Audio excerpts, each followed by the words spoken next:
Hi, this is John Hu, and this is my term project. So basically the idea I had for my term project was to design a game that people told me was very similar to asteroids. So rocks will be floating around and you'll shoot them down with a ship. Your ship can move with acceleration and velocity functions, and it'll be able to shoot a variety of weapons, and your goal is to avoid hitting the rocks and to try and shoot them down. Okay, so this is basically a title screen. I have instructions and weapons and credits, and so if we start the game, you can see that rocks will float around the screen, and you can see that the movement is acceleration based. There is a speed cap to make the game more playable, so the speed doesn't go out of control. You can turn on the brakes, which will break your ship pretty quickly. Now if I shoot at a rock, it will break. And the main part of this project that was challenging was to get the rocks to split based on the angle of collision with the bullet. So basically, if I were to hit it at the top, it would split off the two directions, sort of based on momentum physics. Yes, so that design is probably what took the most time to implement.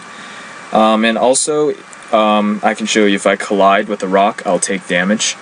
And colliding with a rock, besides doing damage, it'll also glance off your ship at an angle also based on momentum physics.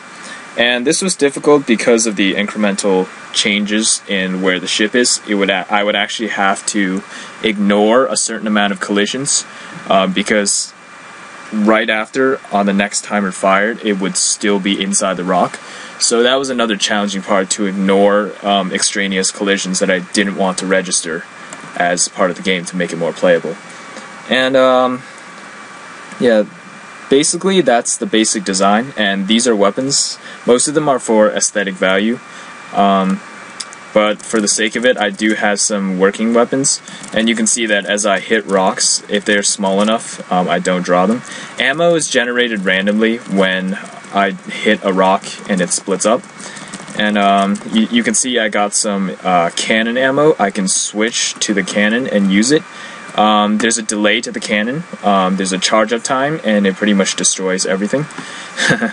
And so you can I'll skip to some other levels to show you the difference. Basically I have 3 waves that spawn, and as the waves get higher, the rocks become more durable. As you can see, these take multiple hits to split up and kill. So that's based on the level as well as the speed of the rocks, so the game does progressively get a lot harder. And another part of my implementation is collision between bullets and rocks. It's very similar to the ship collision. I'll just restart this so I don't die. However, the difference is that there are types of bullets that are being stored, and I have to test which bullet is hitting the rock in order for it to be, in order for it to get the correct angle. So that was another part of the design. And yeah, those are the basics behind my game.